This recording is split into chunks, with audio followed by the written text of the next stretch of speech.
आज के इस लेक्चर में हम लोग इलास्टिसिटी के आगे देखेंगे और लास्ट लेक्चर में हमने स्ट्रेस तक डिस्कस किया था कि इलास्टिसिटी क्या होती है, हम इलास्टिसिटी को कैसे डिफाइन करते हैं, फिर हमारा लिमिट ऑफ इलास्टिसिटी आया था, फिर हमने स्ट्रेस पढ़ा था।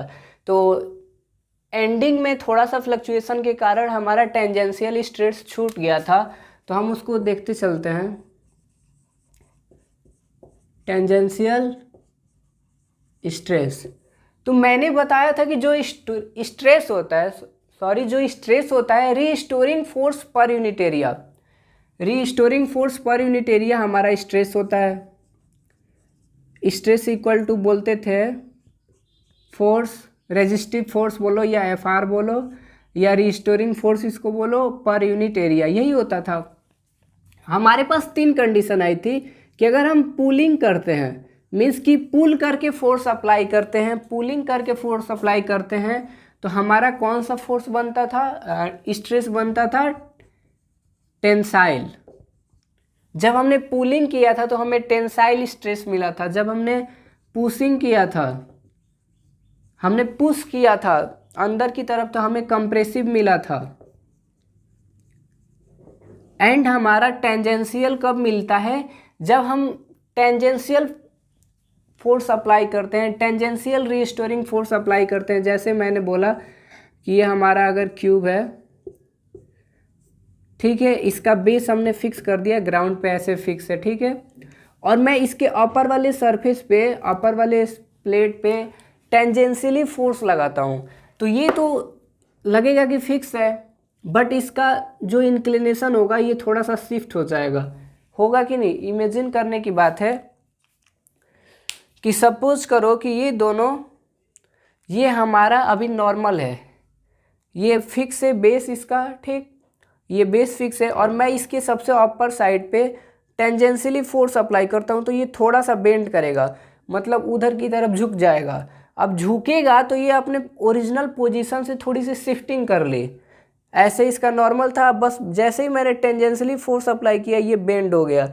तो बिल्कुल ऐसे ही 3D में इमेजिन करो कि अगर इस क्यूब पे मैं टेंजेंशियली फोर्स लगाता हूँ तो ये थोड़ा सा उधर की तरफ बेंड हो जाएगा, मतलब कि ये एंगल थोड़ा बनाएगा, उसी को हम लोग बोलेंगे टेंजेंशियल स्ट्रेस। ऐसे बनता है टेंजेंशियली अगर हम फोर्स अप्लाई करते हैं, टेंजेंशियली रिस्टोरिंग फोर्स अप्लाई करते हैं, तो उसकी शेप और साइज में थोड़ा चेंज आ जाता है, वो अपने ओरिजिनल पोजीशन से शिफ्ट कर जाता है, इसको कहते हैं टेंजेंशियल स्ट्रेस। अब मतलब इसमें क्या करना था कि टेंजेंशियल रिस्टोरिंग फोर्स, अगर अभी ये हमारा आएगा मॉडुलस ऑफ रिजिडिटी में भी ये टॉपिक आएगा, अब बिल्कुल इसी के जैसा थोड़ा सा रिलेटेड है शियर स्ट्रेन, और उसके बाद मॉडुलस ऑफ रिजिडिटी में पढ़ते हैं, लेकिन उसको हटा दिया गया है अपने सिलेबस से। टेंजेंशियल रिस्टोरिंग फोर्स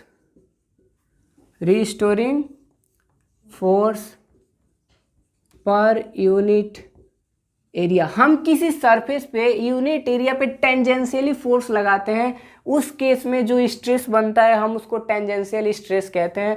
मैंने इसका 3D इमेजिनेशन थोड़ा सा आपको समझाया कि अगर इस पर फोर्स लगाएंगे तो टेंजेंशियल फोर्स लगाए इस पे, और ये उसका एप्लीकेशन है कि वो थोड़ा सा अपना इंक्लाइंड कर दिया, एंगल बना लिया, जो कि हम लोग आगे मॉडुलस ऑफ रिजिडिटी में पढ़ते हैं, जिसका फॉर्मूला होता है eta equal to tangential stress upon tangential strain. तो जो कि हमें नहीं पढ़ना है क्योंकि वो सिलेबस से हटा दिए हैं कोविड-19 की वजह से, रिजिडिटी नहीं पढ़नी है, आगे देखो। बस इसमें अभी फ़िलहाल इतना याद रखना, तीनों को मैं इसलिए लेके चला क्योंकि मैंने उस टाइम लिख दिया था, तो मैं सोचा बता दूं। Tangential restoring force per unit area, अगर हम किसी सरफेस पे यूनिट एरिया सरफेस पे टेंजेंशियली फोर्स लगाते हैं तो हम उसको, वहाँ पे जो स्ट्रेस डेवलप होगा हम उसको टेंजेंशियल स्ट्रेस बोलेंगे। अब आगे हमारा एक चीज़ था कि मैंने बोला था कि प्रेशर और स्ट्रेस में डिफरेंस, तो प्रेशर जो होता है हमेशा एरिया के नॉर्मल लगता है, जो प्रेशर होता है वो हमेशा एरिया के नॉर्मल लगता है, बट जब स्ट्रेस की बात करो तो नॉर्मल भी हो सकता है, इंक्लाइंड भी हो सकता है। जैसे यहाँ पे देख लो टेंजेंशियली भी लगा, पैरेलल भी लग गया, तो ये स्ट्रेस और प्रेशर का पहला। दूसरा कि प्रेशर में केवल कंप्रेशन होता है, किसी चीज़ पे हम प्रेशर जब लगाते हैं तो वहाँ कंप्रेशन ही बस होता है, बट स्ट्रेस में कंप्रेशन भी होता है, एक्सपांसन भी होता है, ये था। और जो हमारी स्ट्रेस होती है वो टेंसर क्वांटिटी है। अभी आएगा रोटेशनल मैकेनिक्स, अगर हम लोग पढ़ेंगे तो वहाँ पे भी एक दिखेगा। और जो हमारा प्रेशर है स्केलर, ठीक है। अभी देखो, अब हम स्ट्रेन स्टार्ट करते हैं और एक क्वेश्चन ले लेते हैं, प्यारा सा देख लो। एक देखो, उम्मीद है ये दिख रहा होगा।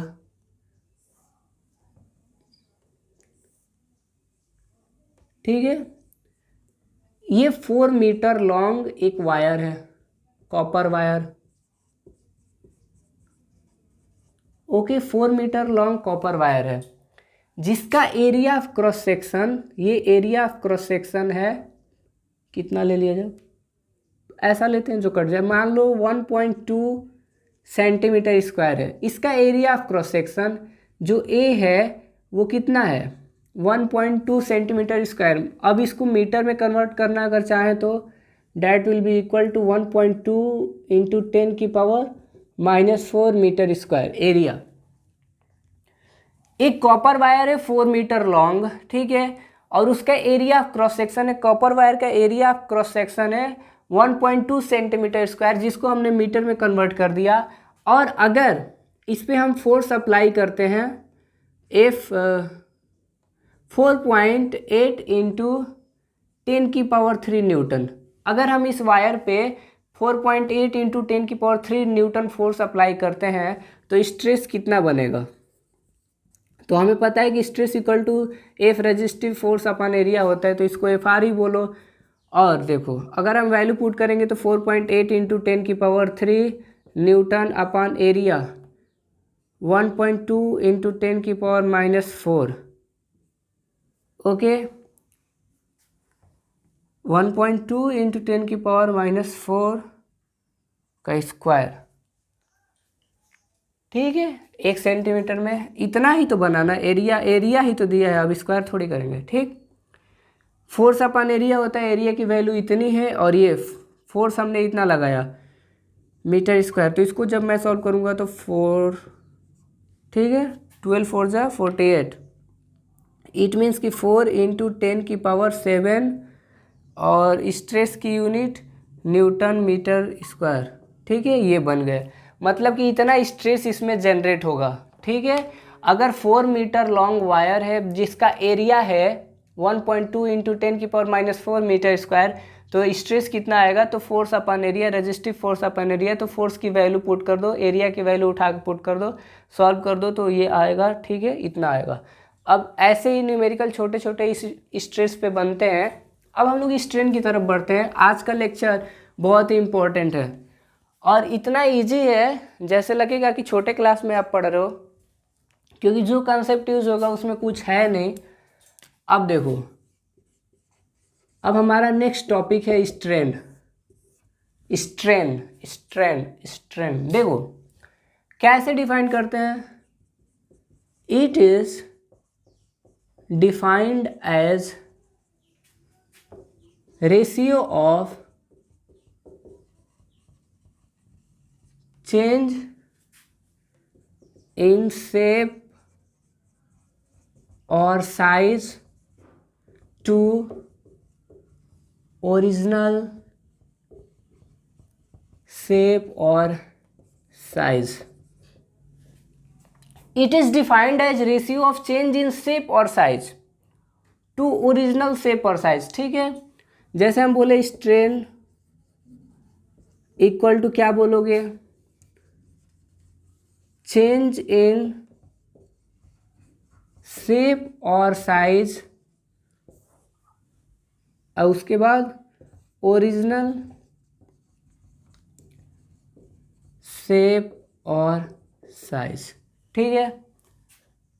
या तो शेप का चेंज का रेशियो लेंगे और या साइज का, तो दोनों में क्या होगा कि ऊपर चेंज आ रहा है और नीचे ओरिजिनल आ रहा है, तो इसके भी 3 कंडीशन है और ये यूनिट लेस होगी।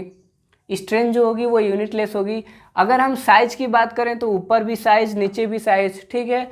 अगर हम शेप की बात करें तो ऊपर भी फिजिकल क्वांटिटी सेम है, शेप है, नीचे भी सेम है, तो दोनों की यूनिट कैंसिल आउट हो जाएगी, इसलिए ये यूनिट लेस होता है। ये हमारा यूनिटलेस होता है और इसका डायमेंशन भी कुछ नहीं होगा यहाँ पे स्ट्रेन का, क्योंकि कोई यूनिट ही नहीं है। अब इसके टाइप्स ये होते हैं, पहले linear strain, okay, volume strain, and हमारा third shear strain. Shear strain जो हम लोग पढ़े थे अभी मैंने टेंजेंशियल स्ट्रेस वाले में, बिल्कुल वैसा ही इसमें भी होता है, ठीक है। अब पहले लीनियर स्ट्रेन की बात करो तो हम इसको समझते हुए चलते हैं और बहुत इंपॉर्टेंट है। बस अभी फ़िलहाल इतना याद रखो कि चेंज इन शेप और size to the change in shape और साइज टू ओरिजिनल शेप और साइज की रेशियो जो होती है उसको स्ट्रेन कहते हैं। तो हमने सबसे पहले बोला कि अगर हम लीनियर स्ट्रेन की बात करें, लीनियर स्ट्रेन, ठीक है। अब इसको क्या कह रहे हैं, सपोज करो इसका ओरिजिनल लेंथ L है, ठीक है, इसका ओरिजिनल लेंथ L है, हमने इसको पुल किया। जब हमने इसको पुल किया तो इसमें एक्सपेंशन हो गया, मान लो डॉटेड करके वो यहाँ आ गया, मतलब कि ये चेंज हो गया, लेंथ चेंज हो गया, डैट इज L डैश बोल दो, थोड़ा सा चेंज हो गया, ओके। ओरिजिनल लेंथ, या इसको डेल्टा L बोलो कि ये इतना लेंथ चेंज हो गया, ठीक। अब मैंने क्या किया कि लीनियर स्ट्रेन मतलब होता है कि हम किसी चीज़ को पुलिंग फोर्स कर रहे हैं, पुल कर रहे हैं या पुश कर रहे हैं। हो सकता है हम इसको ऐसा कुछ दिया है, हम इस पर फोर्स लगा रहे हैं, तो इसका ओरिजिनल लेंथ L है, फोर्स लगाने के बाद हो सकता है वो और छोटा हो जाए, तो इसमें चेंज कितना आएगा, डेल्टा L आएगा। बिल्कुल वैसे ही यहाँ पे कि अगर ओरिजिनल लेंथ L है, मैंने फोर्स लगाया, मैंने पुल कर दिया, तो उसका जो लेंथ चेंज हो गया वो डेल्टा L हो गया, ओके। तो अब इन दोनों का रेशियो, लीनियर स्ट्रेन मतलब कि लॉन्गिट्यूडनल जो होता है हमारा, लॉन्गिट्यूडनल चेंज करा दो लेंथ में, ठीक। तो यहाँ से क्या होगा, हमारा जो स्ट्रेन बनेगा वो क्या बनेगा, change in length upon original length, ये हमारा लीनियर स्ट्रेन है। Linear strain is the ratio of change in length to original length. Length की जब बात होगी तो लीनियर स्ट्रेन। अब इसको कैसे करेंगे, तो strain equal to delta L upon L, ये हमारा बना लीनियर स्ट्रेन का फॉर्मूला। मेनली हम लोग यही यूज करेंगे अपने चैप्टर में, लीनियर स्ट्रेन ही। आगे अगर हम बोले वॉल्यूम वाला भी देख लो, छोटा सा ये, अब ये हटा देते हैं। अब कोई बोलेगा लीनियर स्ट्रेन क्या होता है, तो बोलोगे change in length to original length का रेशियो जो होता है वो, the ratio of change in length to original length is known as linear strain. तो अब देखो आगे हमारा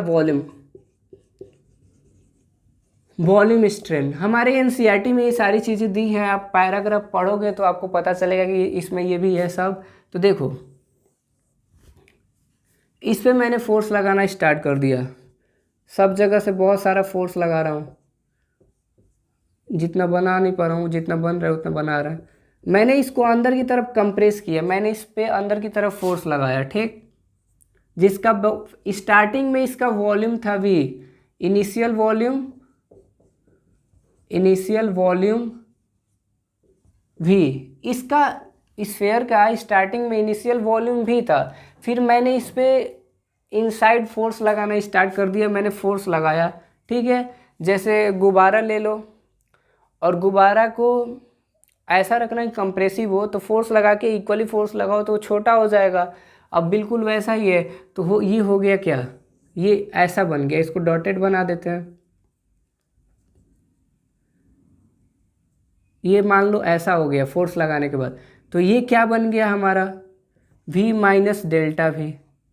जो ये वाला बना हमारा, ये क्या बन गया, original volume minus delta V, ये डेल्टा V है, ठीक।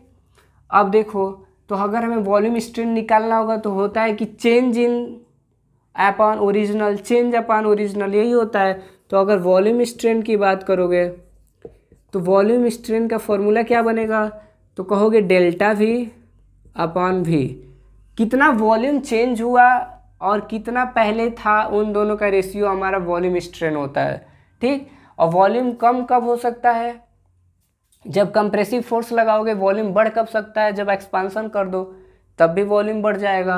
अब उसके लिए मटेरियल ऐसा होना चाहिए, बस हमें यहाँ कंसेप्ट समझना है कि वॉल्यूम स्ट्रेन क्या होता है। तो change in volume upon original volume, ठीक है, change in volume upon original volume, ऐसे लिख देता हूँ, चेंज इन वॉल्यूम। बहुत ही इजी चैप्टर है ये, सबसे इजी चैप्टर है अगर समझो ध्यान से तो, upon original volume, change in volume upon original volume. तो इसको क्या लिख सकते हैं, और V S equal to V strain equal to delta V upon V. दो फार्मूला हमने पढ़ लिया, delta L upon L, delta V upon V. और जो शियर स्ट्रेन होता है, शियर स्ट्रेन क्या होता है, the strain that is responsible for change in shape. हमने अभी तक क्या देखा कि इसमें वॉल्यूम स्ट्रेन में जो हो रहा है वो साइज चेंज हो रहा है, ठीक, पहले बड़ा था अभी छोटा हो गया। जो लेंथ वाला हमने देखा लीनियर स्ट्रेन, उसमें भी साइज चेंज हो रहा था, पहले छोटा था फिर बड़ा हो गया, या बड़ा था तो छोटा हो गया। अब अगर शेप चेंज होता है, अगर हम शेप चेंज का रेशियो और ओरिजिनल शेप का रेशियो लेते हैं तो हमारा आएगा शियर स्ट्रेन। क्या आएगा, शियर स्ट्रेन, शियर स्ट्रेन क्या होता है, the strain that is responsible for change in shape. एक ऐसा स्ट्रेन जो शेप चेंज के लिए रिस्पॉन्सिबल हो उसको हम बोलेंगे शियर स्ट्रेन। तो हमने 3 स्ट्रेन पढ़ लिया लीनियर। पहले तो स्ट्रेन पढ़ा तो हमने ये देखा कि it is the ratio of change in shape और size to the original shape और साइज। इसमें 3 पार्ट है लीनियर। तो it is the ratio of change in length upon original length. Second हमारा आया वॉल्यूम, तो it is the ratio of change in volume upon original volume.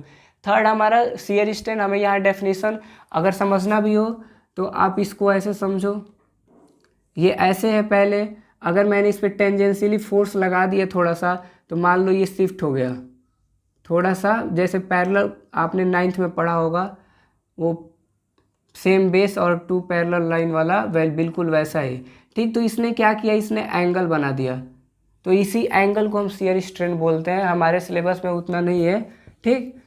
तो अगर shape change होता है, अगर शेप चेंज होता है तो हम वो क्या होता है, तो शियर स्ट्रेन होता है, ठीक। अब यहाँ से सबसे इम्पोर्टेंट, ये तो बेसिक थी, ये तो बस ABCD की तरह था जो पता होना चाहिए था। अब हमारा रियल शुरू होता है इस चैप्टर का सबसे इम्पोर्टेंट पार्ट, ठीक है। और जो उस इम्पोर्टेंट पार्ट के लिए मसाला चाहिए था, हमने मसाला वो बता दिया, इम्पोर्टेंट जो भी था। अब सबसे पहले आते हैं हुक्स लॉ। हुक्स लॉ सबसे इम्पॉर्टेंट है और आगे भी हायर एजुकेशन में भी मिलेगा आपको हुक्स लॉ। जहाँ मटेरियल की बात होगी वहाँ हुक्स लॉ आएंगे, ठीक। देखो, according to this law,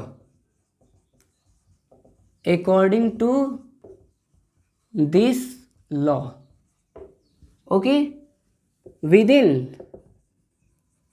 within elastic limit,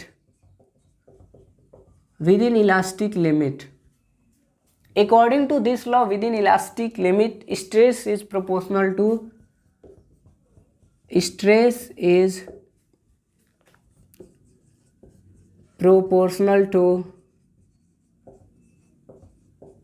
strain, that's it। हमने बोला था कि इलास्टिक लिमिट बताया था हमने लास्ट क्लास में कि the maximum deforming force up to which a body retains it original shape और साइज। इलास्टिक लिमिट वो लिमिट होता है जहां पहुंचने के बाद ऑब्जेक्ट अपने ओरिजिनल शेप और साइज में आ सकता है। तो सर हुक्स ने बस बताया था कि किसी भी मटेरियल के लिए ये तभी तक फॉलो होगा, stress is directly proportional to strain तभी होगा अगर वो इलास्टिक लिमिट के अंदर है। अगर उसने लिमिट क्रॉस की तो ये प्रोपोर्शनल, ये फेल हो जाएगा, लॉ, हुक्स लॉ फेल हो जाएगा। और हम लोग स्ट्रेस स्ट्रेन कर्व पढ़ेंगे तो फेल होने के बाद क्या होता है वो आगे हमें देखना है। उन्होंने बोला कि अगर इलास्टिक लिमिट के अंदर मटेरियल है, अगर हम जो मैक्सिमम डिफॉर्मिंग फोर्स लगा रहे हैं वो ज़्यादा नहीं हो रहा है, मोर नहीं हो रहा है, बहुत ज़्यादा नहीं हो रहा है, तब स्ट्रेस जो होगा स्ट्रेन के प्रोपोर्शनल होगा, सच दैट, या जो भी stress is directly proportional to strain, ये था। ठीक है, अब अगर हम प्रोपोर्शनलिटी हटाएं तो स्ट्रेस इक्वल टू ई लिख देते हैं, ऐसे वाला ई लिख दो, कुछ भी लिख दो, ई लिख दो, या जो आप ही नाम देना चाहो दे दो, ई स्ट्रेन। अगर हम यहाँ से ई निकालें तो होगा stress upon strain.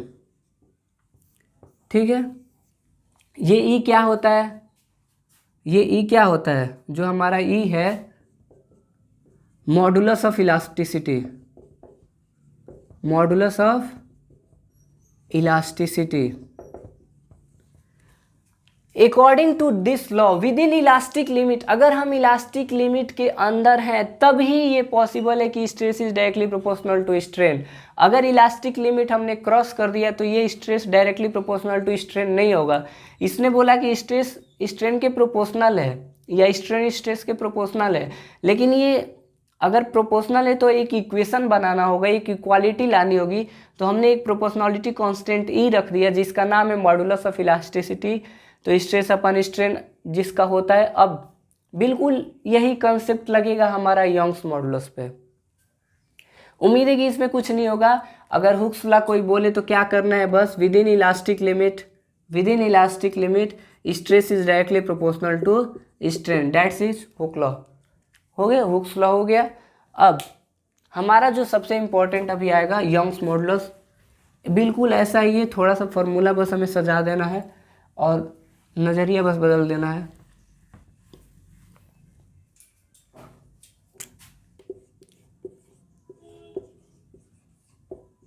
Young's modulus, okay. अब हमें ये पढ़ना है, इलास्टिसिटी पढ़ ली, हुक्स लॉ भी पढ़ लिया।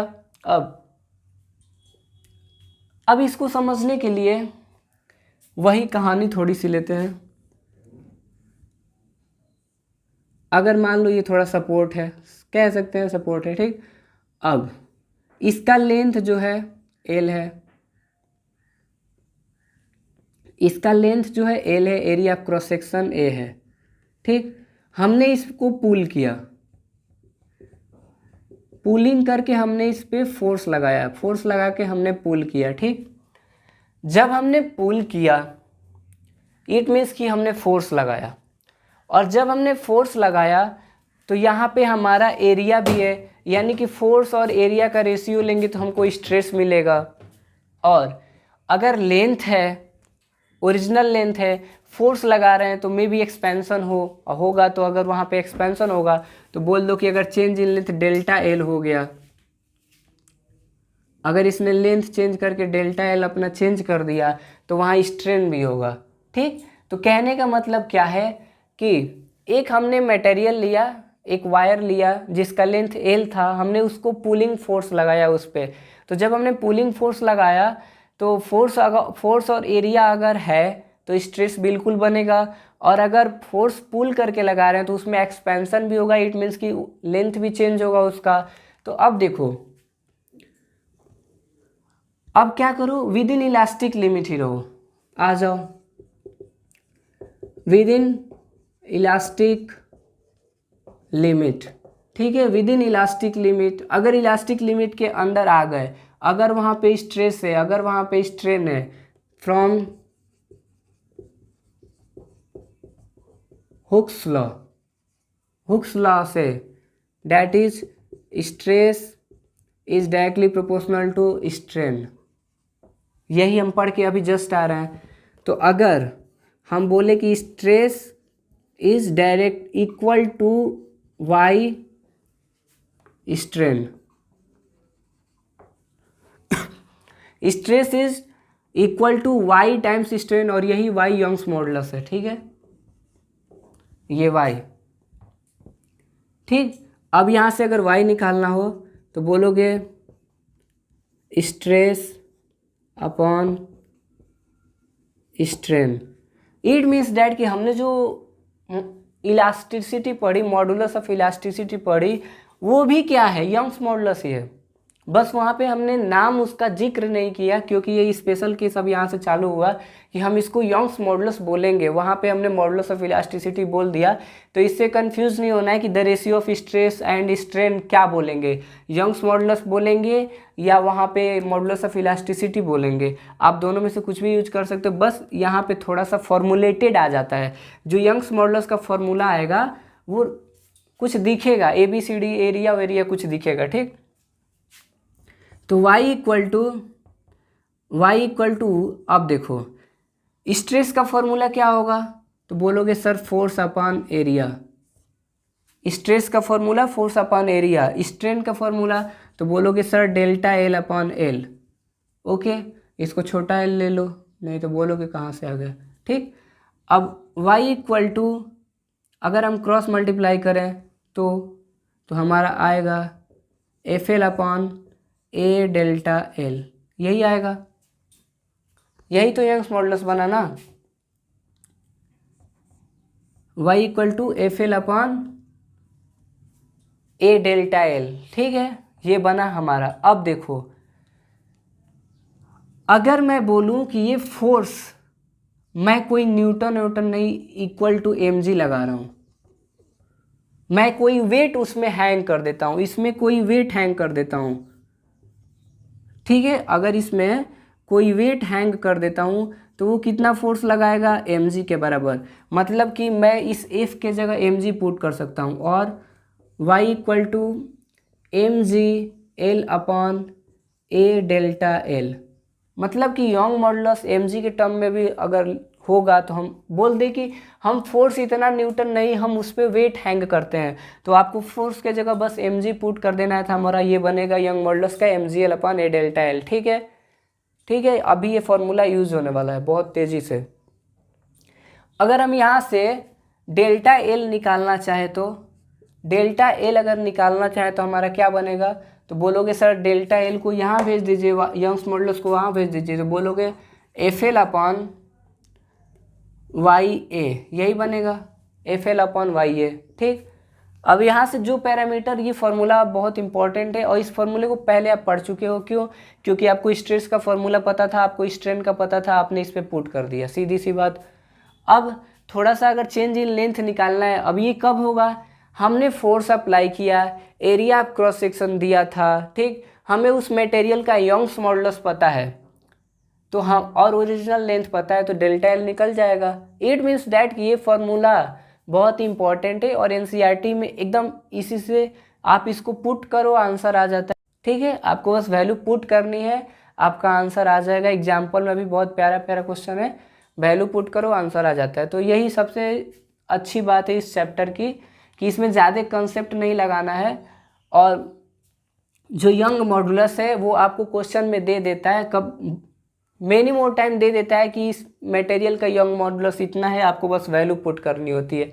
ठीक है, तो अभी हम लोग, अब बताओ कि अगर एक बॉडी रिजिड हो गई, ये वायर जो है, ये वायर रिजिड हो गया। रिजिड वो होता है जिसका शेप और साइज आसानी से चेंज ना किया जा सके। इट मीन्स कि हम कितना भी फोर्स लगाएं जल्दी से उसका लेंथ चेंज नहीं होगा। यानी कि अगर लेंथ चेंज नहीं होगा, ये लेंथ 0 हो गया। ठीक, अगर ये लेंथ चेंज 0 हो गया तो उस टाइम में क्या आएगा, अब आपको ये सारी चीज़ें सोचनी है कि अगर रिजिड बॉडी होगा, रबड़ होगा तो क्या करेंगे। अभी मैं एक बार इसको बता भी दूंगा न्यूमेरिकल के साथ एक छोटा सा। अभी हम लोग आगे की तरफ बढ़ते हैं और आगे हम लोग क्या पढ़ेंगे, आगे हम लोग ये देख लेते हैं कि हमारे NCERT में उन्होंने बोला है कि एक रबड़ है और एक स्टील है, मतलब एक रबड़ और एक स्टील। ठीक, और उन्होंने बोला है कि आपको ये प्रूव करना है कि स्टील का यंग्स मॉडुलस रबड़ से ज़्यादा होता है। ठीक है, आपको ये प्रूव करना है कि स्टील का यंग्स मॉडुलस रबड़ से ज़्यादा होता है। ठीक, अब देखो करना कुछ नहीं है, अभी जो किए वही, एक ले लो ये, ठीक। ये रबड़ है, क्या है ये रबड़, ये रबड़ है, और यहाँ पे स्टील ले लो, सेम लेंथ की ले लो, कोई प्रॉब्लम नहीं है। सपोज करना कि सेम ही बना है, ठीक है, एरिया क्रॉस सेक्शन वगैरह सब सेम है। ये हमारा स्टील है, ठीक। जस्ट इमेजिन दैट कि स्टील और रबड़ का जो एरिया है, अभी फिलहाल लेंथ दोनों का इक्वल है, ठीक। एरिया ऑफ क्रॉस सेक्शन दोनों का इक्वल है, ओके। लेंथ इक्वल है, एरिया ऑफ क्रॉस सेक्शन दोनों का इक्वल है, और मैं इस पे वेट, इक्वल वेट हैंग करता हूँ, इक्वल वेट हैंग करता हूँ दोनों पे, ठीक है। मतलब ये W और ये W अगर इक्वल टू बात करो तो इक्वल टू mg और equal to mg। Length equal था, इसको बोलो कि ये L क्या है, रबड़ का है, इसको बोलो कि L क्या है तो स्टील का है, और दोनों पे हमने फोर्स जो है हमने mg फोर्स इक्वल लगा दिया। तो एक्सपेंशन इसका अगर होगा, अगर इमेजिन कर लो तो यहाँ तो हम बस ऐसे साइड में कर दे रहे हैं कि अगर इसका एक्सपेंशन हुआ, डॉटेड लाइन से मैं दिखा नहीं रहा हूँ, तो डेल्टा LR बनेगा, ठीक। मतलब कि चेंज इन लेंथ इन रबड़, रबड़ के लेंथ में चेंज, बिल्कुल वैसे ही इस स्टील में चेंज आएगा, L स्टील, ठीक, कि स्टील वाले वायर के लेंथ में भी चेंज आएगा। अगर मैं फोर्स हैंग करता हूँ, mg लगाता हूँ, तो हमें कुछ नहीं पता, हमें ये पता है कि यंग मॉडुलस होता है FL/A डेल्टा L, ये जनरल फार्मूला होता है यंग मॉडुलस का, और हमें ये प्रूव करना है कि Young modulus of steel is greater then young modulus of रबड़, ये हमें प्रूव करना है। तो हमने इक्वल लेंथ का स्टील लिया, इक्वल लेंथ का रबड़ लिया, ठीक है। हमने दोनों पे इक्वल वेट हैंग किया, तो जब हमने दोनों पे इक्वल वेट हैंग किया तो फोर्स तो इक्वल लगाया, बट अब देखो इसने फोर्स की वजह से एक्सपेंशन किया जिसका लेंथ हो गया डेल्टा LR, मतलब कि चेंज इन लेंथ इन रबड़ और change in length in steel. तो जब हमने, आप कॉमन सेंस यूज करो कि under the same action of force, force same है, तो हम क्या देखेंगे कि जो रबड़ होगा उसमें एक्सपांसन ज़्यादा होगा, उसका जो लेंथ चेंज होगा वो ज़्यादा होगा। क्यों? क्योंकि वो ज़्यादा, बोलोगे कि उसके अंदर इलास्टिक प्रॉपर्टी है ना, तो वो ज़्यादा एक्सपैंड करेगा। और आपको ही पता है कि रबड़ पे थोड़ा सा फोर्स लगाते हैं तो उसका लेंथ चेंज हो जाता है, बट स्टील पे हमने उतना ही फोर्स लगाया तो हमने देखा कि लेंथ जो है कम चेंज हुआ। मीन्स कि under same action of force, same action of force, force का एक्शन हमने सेम रखा, तो हमने फोर्स का एक्शन सेम रखा, तो जो हमारा डेल्टा LR है वो ज़्यादा है, ज़्यादा ही होगा डेल्टा LS से। जो चेंज इन लेंथ होगा वो रबड़ वाले में ज़्यादा होगा, स्टील वाले में कम होगा, ठीक। अब यहाँ से अगर मैं बोलूँ कि Y स्टील निकालो, यंग मॉडुलस ऑफ स्टील बोलो, तो बोलोगे sir FL/A delta LS steel का, ठीक है। मैं बोलूँगा कि Y यंग मॉडुलस ऑफ रबड़ निकालो, तो बोलोगे सर FL/A डेल्टा LR, यही बोलोगे कि रबड़ का चेंज इन लेंथ, स्टील का चेंज इन लेंथ। अब देखो हमने सेम एक्शन फोर्स का किया था, तो हमने देखा कि LR बड़ा है, अगर ये बड़ा है तो ये छोटा होगा, ठीक है। अगर ये डेल्टा LR ज़्यादा है तो यंग मॉडुलस छोटा आएगा, अगर ये छोटा है तो यंग मॉडुलस बड़ा आएगा। तो इसको बोलो, फर्स्ट बोल दो, ये सेकंड बोल दो from first and second we observe Young modulus of steel is greater than, ज़्यादा भी हो सकता है या ग्रेटर देन दिखा दो बस, रबड़, ग्रेटर देन रबड़, ठीक है। क्यों हुआ? हमने सारी चीज़ें बता दी कि फोर्स तो हमने सेम लगाया था, बट जो चेंज इन लेंथ आया वो रबड़ में ज़्यादा आया और स्टील में कम आया। तो अगर स्टील में कम आया इट मीन्स कि डिनोमिनेटर में कम है, तो जो मेजर क्वांटिटी बनेगा, जो मेन क्वांटिटी बनेगा, नंबर बनेगा, वो ज़्यादा बनेगा। यहाँ पे ये ज़्यादा है तो ये कम आएगा, इन्वर्सली प्रोपोर्शनल है, तो यहाँ से हुआ। और उसके बाद हम लोग जब अगले क्लास में मिलेंगे तो स्ट्रेस स्ट्रेन कर्व पढ़ेंगे और आगे की चीज़ें पढ़ेंगे जो भी हमें पढ़ना होगा सिलेबस में। तो उम्मीद है ये सारी चीज़ें आपको समझ में आ गई होंगी, बस आपको ध्यान रखना है कि क्या कर रहे हैं, कैसे हो रहा है। बाकी इस चैप्टर में कोई कंसेप्ट ज़्यादा नहीं है, छोटा छोटा बेसिक मैथ यूज हुआ बस। ओके, तो मेहनत करिए, पढ़ते रहिए, घर पे बैठिए। कोविड-19 जो भी सिचुएशन चल रही है, जो गाइडलाइन है गवर्नमेंट की उसके अकॉर्डिंग हेल्थ पे ध्यान दीजिए और मेहनत करिए। Good luck for your future, best of luck, thanks for watching.